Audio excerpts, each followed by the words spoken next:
31 দফা লিখেছে, এর কোনটাই কোনো দফা না। এর দফা কি জানেন? আপনাদেরকে মুখের কথায় বলদ বানাইয়া খুশি করার নাম 31 দফা। ব্যর্থতার পর্যবসিত নতুন শখ পরিবারতান্ত্রিক রাজনীতিকে পূজা করার নাম দিয়েছে 31 দফা। কোন এক শুয়োরের বাচ্চা এইটাকে লিখেছে, বলেছে বাংলাদেশের 20 কোটি মানুষকে বলদ বানানোর জন্য 31 দফা চলে দাও। এটার কার্যকরী কোন ভূমিকা, এফেক্টিভনেস আছে?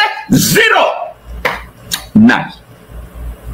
31 দফা যদি তাদের হয় জনগণের মুক্তি, তো জনগণের মুক্তিতে নির্বাচন আসে না, মিয়ানমার করিডোর আসে না, চান্দাবাজি আসে না। চিন্ময় ছাড়া পাইছে ইসকনের, বিএনপির কোনো প্রতিবাদ নাই, তারা এটাকে সাপোর্ট করে। ওয়াকারের বিরুদ্ধে তাদের কোনো কথা নাই, তাকেও তারা সাপোর্ট করে। ভারত একের পর এক ভণ্ডামি, অত্যাচার, ধ্বংসযজ্ঞ চালাচ্ছে, কোনো কথা নাই, এক্ষেত্রেও তারা সাপোর্ট করে। এই মুহূর্তে বিএনপির রাজনীতি বিএনপির নিয়ন্ত্রণে নাই, রাজনৈতিক দর্শন পুরোপুরি ভারতের নিয়ন্ত্রণে। বিএনপির 2-3টা জিনিস, তাদের যেটা চাওয়া পাওয়া, এটাকে যদি ইমপ্লিমেন্ট করা হয় তাহলে এর বেনিফিশিয়ারি বাংলাদেশের 20 কোটি মানুষ না, আমার দেশমাতা বাংলাদেশও বেনিফিশিয়ারি না। তাহলে বেনিফিশিয়ারি কে? প্রথম বেনিফিশিয়ারি ভারত, দ্বিতীয় বেনিফিশিয়ারি বিএনপির পরিবারতান্ত্রিক রাজনৈতিক দলের নেতৃবৃন্দ। আপনারা ভুল শোনেন নাই, বিএনপির এই মুহূর্তে যদি নির্বাচন দেয় সবচেয়ে বড় বেনিফিশিয়ারি কে? ভারত। বার্মা করিডোর অর্থাৎ মিয়ানমারে যে হিউম্যানিটেরিয়ান করিডোর নিয়ে কথাবার্তা বলা হচ্ছে, এটা যদি হয় এর বেনিফিশিয়ারি নাম্বার 1 বেনিফিশিয়ারি ভারত। দ্বিতীয় বেনিফিশিয়ারি জিয়া পরিবার, স্পেশালি বেগম জিয়া পরিবার, রাষ্ট্রপতি জিয়ার পরিবার না। তাইলে হাবত 20 কোটি মানুষ, হাবত বাংলাদেশের জনগণ, হাবত তাদের চাও পাও, হাবত বিএনপির কর্মী, হাবত বিএনপির সমর্থক, হাবত বিএনপির কর্মী যারা পাট খেতে ধান খেতে ঘুমিয়েছে হাসিনার স্বৈরাচারের সময়, তাদের অবস্থানটা কোথায় যাবে? শহীদ জিয়ার যে পলিটিক্যাল আইডিয়ালিজম, তাহলে শহীদ জিয়ার আদর্শের উপরে কি বর্তমান বাংলাদেশ জাতীয়তাবাদী দল আছে? নাকি আদর্শ থেকে চ্যুত? সার্বভৌমত্ব থাকে না, আমাদের সংবিধান থাকে না, আমাদের অস্তিত্ব থাকে না।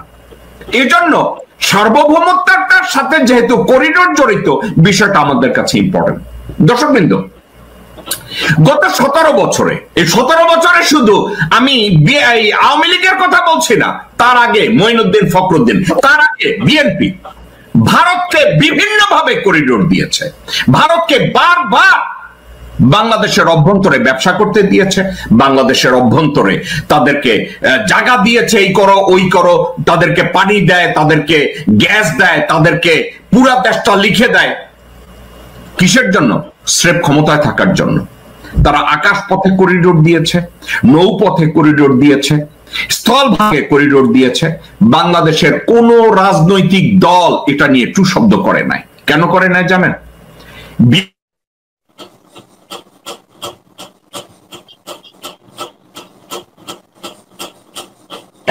যে তোমাদেরকে সারা জীবন বাংলাদেশের রাজনীতিতে রিলেভেন্ট রাখবো, যেমন আমির খসরু মাহমুদ, যেমন ইকবাল হোসেন টুকু, যেমন মির্জা ফখরুল, মির্জা আব্বাস, আব্দুল আওয়াল মিন্টু।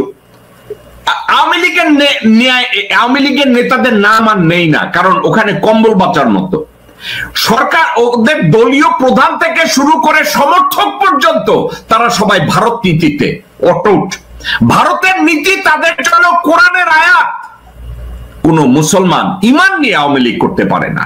তো আওয়ামী লীগ নিয়ে আর আমি কথা বললাম না, এরা এই করিডোর নিয়ে কোনোদিন কথা বলে নাই। এখন যে মুহূর্তে ডক্টর মোহাম্মদ ইউনূস সিদ্ধান্ত নিয়েছেন রোহিঙ্গা সমস্যার সমাধান আমাদের করতে হবে, এত মিলিয়ন লোকজন আমাদের দেশে বসায় রাখা যাবে না, পরে আমাদের দেশের অস্তিত্ব নিয়ে টানন পোড়ন শুরু হবে। হাসিনাটার সলিউশন কি পাইছে আপনাদের মনে আছে? আপনাদেরকে আমি মনে করাইয়া দেই। হাসিনা মাগি সৌদির কাছ থেকে বাকিতে তেল নিবে, এই জন্য 65,000 রোহিঙ্গাকে বাংলাদেশের নাগরিকত্ব দেওয়া হয়েছে। আচ্ছা, তখন বাংলাদেশ জাতীয়তাবাদী দল এটা প্রতিবাদ করছে, করে নাই। আমি জেকব মিল্টন করছি, অনলাইন অ্যাক্টিভিটিসদের ভিতরে অনেকে করছে, কে আগে করছে কে পরে করছে, দ্যাটস দ্য ইস্যু। এটা নিয়ে প্রতিবাদ আমরা করছি, কারণ বাকিতে তেল পাওয়ার জন্য সৌদি আরবের কন্ডিশনে হাসিনা মাগি 65,000 রোহিঙ্গাকে বাংলাদেশের নাগরিকত্ব দিছে। কে করেছে? হাসিনা করেছে। কে করেছে? আওয়ামী লীগ করেছে। কে করেছে? ভারতের নির্দেশে করেছে। কারণ কি জানেন?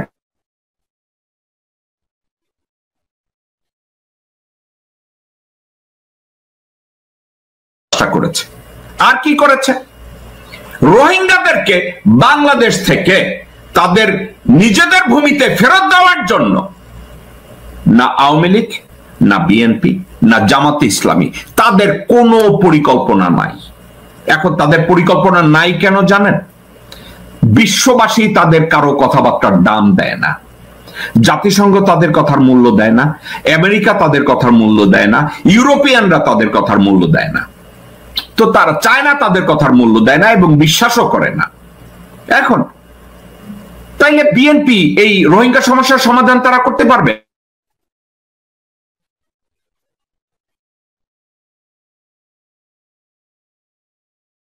বাংলাদেশ প্রসঙ্গে, রোহিঙ্গা প্রসঙ্গে বাংলাদেশকে কোনো প্রকার সহায়তা ভারত করবে না, ওপেনলি বলে দিছে।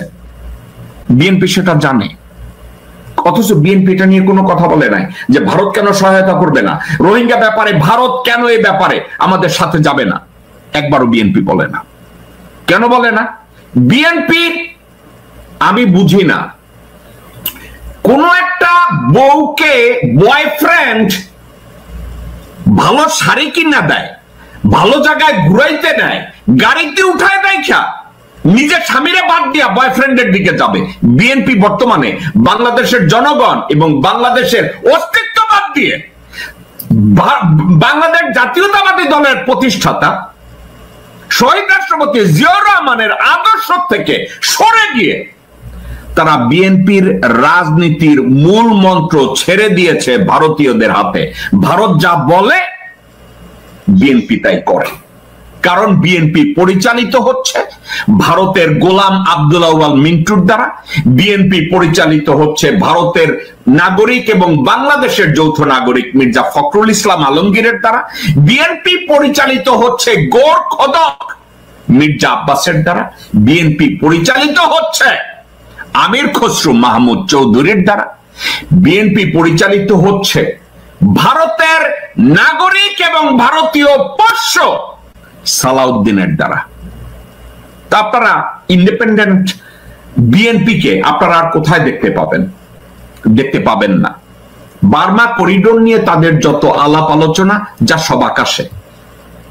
রোহিঙ্গা সমস্যার সমাধান বিএনপি জীবনেও করতে পারবে না, রোহিঙ্গা সমস্যার সমাধান আওয়ামী লীগও করতে পারবে না, জামাতও করতে পারবে না। কারণ একটা, সাবজেক্টটা আন্তর্জাতিক ইস্যু এবং আন্তর্জাতিক অঙ্গনে এই তিনটা রাজনৈতিক দলের কারোই গ্রহণযোগ্যতা নাই, কারো আস্থায় তিন দলের উপরে নাই। আমি জামাতকে ভালোবাসি, আমি বিএনপি কে ভালোবাসি, আমি আওয়ামী লীগকে ভালোবাসি, এই ভালোবাসার সাথে ইন্টারন্যাশনাল চাওয়া পাওয়ার কোনো সম্পর্ক নাই। চায়না এদের কারো উপরে বিশ্বাস করবে না, চায়না না আওয়ামী লীগকে বিশ্বাস করে, না বিএনপি বিশ্বাস করে, না জামাতকে বিশ্বাস করে। তাইলে এখন একটা মাত্র রাস্তা আছে, ডক্টর মোহাম্মদ ইউনূস। ডক্টর মোহাম্মদ ইউনূসকে আপনি আর আমি পছন্দ করি আর না করি, বিশ্ব তাকে সম্মান করে, আমেরিকা তাকে সম্মান করে, ইউরোপিয়ানরা তাকে সম্মান করে। তাহলে এই সম্মানটাকে ব্যবহার করে আমরা রোহিঙ্গা সমস্যাটা সমাধান করা সম্ভব। এবং ওই আলোচনায় করিডোরের সাবজেক্টটা যদি আসে, I will take the lead of Dr. Mohammad Yunus. Dr. Mohammad Yunus যদি মনে করে যে করিডোর দেওয়া বাংলাদেশের জন্য মঙ্গল, যেহেতু ডক্টর মোহাম্মদ ইউনূসের চেয়ে ভালো পরিকল্পনা আমার নাই, আমি ডক্টর মোহাম্মদ ইউনূসের পক্ষে আছি একটা কারণে, উনি বাংলাদেশের ভালো চান। উনি ওনার সিদ্ধান্ত নিয়ে যদি বাংলাদেশের এই সমস্যাটা সমাধান করতে পারে, আমি ওনার সাথে আছি। দর্শক বৃন্দের পাশাপাশি আমি একটা কথা বলে রাখি, এই করিডোরের সাথে আরো দুই একটা সাবজেক্ট আছে। আমি ডিপ্লোম্যাটিক স্বার্থে বাংলাদেশের 2-4 জন গভর্নমেন্ট অফিসিয়াল আমাকে বলেছে এই বিষয়গুলো নিয়ে আমি যেন কথা না বলি, কারণ এই কথাগুলো যদি বলি, this is the diplomatic conversation, আমি যদি এগুলো নিয়ে আলোচনা করি, এই আলোচনাগুলো ব্যাহত হবে, এই আলোচনাগুলো খারাপ দিকে যাবে। যার জন্য আমি 2-4টা বিষয় জানা সত্ত্বেও আমি ওপেনলি আপনাদের সাথে এভাবে কথা বলতে পারলাম না। কিন্তু এতটুকু বলি, মায়ানমার এবং বাংলাদেশের মধ্যে করিডোরে বাংলাদেশ লাভবান হবে, বাংলাদেশ উপকৃত হবে, বাংলাদেশের অস্তিত্ব রক্ষা পাবে এবং রোহিঙ্গা সমস্যার সমাধান হবে। আর এটা যদি হয়, ভারত ক্ষতিগ্রস্ত হবে এবং বিএনপি এবং আওয়ামী লীগ ভারতের ক্ষতি মেনে নিতে চায় না। That is the bottom line. আপনাদেরকে আরো একটা কথা বলি, অ্যাডভোকেট কাজী আব্দুল্লাহ আল মামুন এই কথাটা বলেছে যে জেনারেল ফজলুর রহমান বলেছে আমাদের 7 সিস্টার্স এর উপরে দখল নেওয়া দরকার। আমি ওনার এই কনভারসেশনটাকে রেটরিক হিসাবে আমি এই মুহূর্তে ধরে নেই। কেন ধরে নেই? কুত্তার বাচ্চা হারামজাদা ভারতীয় শুয়ারের বাচ্চারা যদি বারবার বলে নোয়াখালী নিয়ে নেব, চিটাগং নিয়ে নেব,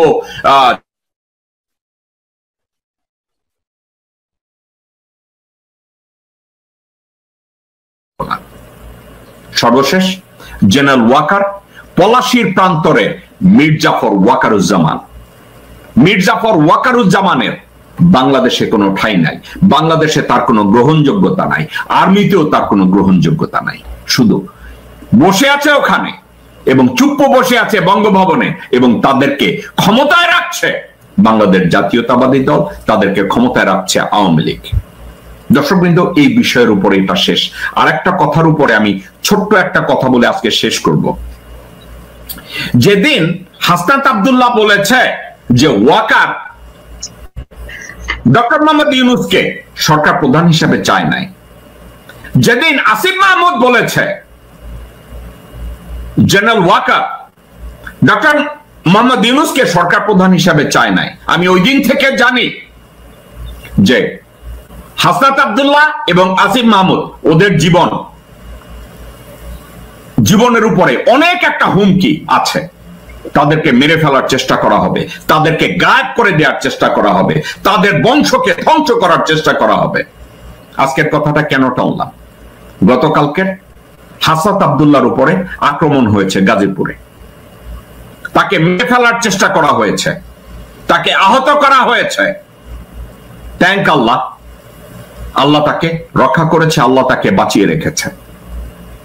আমি বাংলাদেশের প্রশাসন, স্পেশালি লেফটেন্যান্ট জেনারেল জাহাঙ্গীর এবং আসিফ নজরুল, আপনাদেরকে একটা কথা বলি। 1971 সালে 7 জন বীর শ্রেষ্ঠের কাছে বাংলাদেশ যেভাবে ঋণী, ঠিক সমানভাবে 2024-এর জুলাই বিপ্লবে বীর শ্রেষ্ঠ তাদের কাছে আমরা ঋণী। সেক্ষেত্রে হাসনাত আব্দুল্লাহ, নাহিদ, আসিফ মাহমুদ, আমি অন্য সবার নাম আমার মনে নেই, এদের কাছে আমরা কৃতজ্ঞ। এরা 22 শতাব্দীতে বাংলাদেশের জন্য বীরশ্রেষ্ঠ। এদের জীবনের উপরে যদি হুমকি দেয়া হয়, এভাবে প্রাণনাশের চেষ্টা করা হয়, আমরা জানি এর সাথে ডিজিএফআই জড়িত, এর সাথে আওয়ামী লীগ জড়িত, এর সাথে বিএনপির গুন্ডা পান্ডা জড়িত, এর সাথে ওয়াকারের ইন্ধন রয়েছে। হাসনাত আব্দুল্লাহকে আমি বলবো,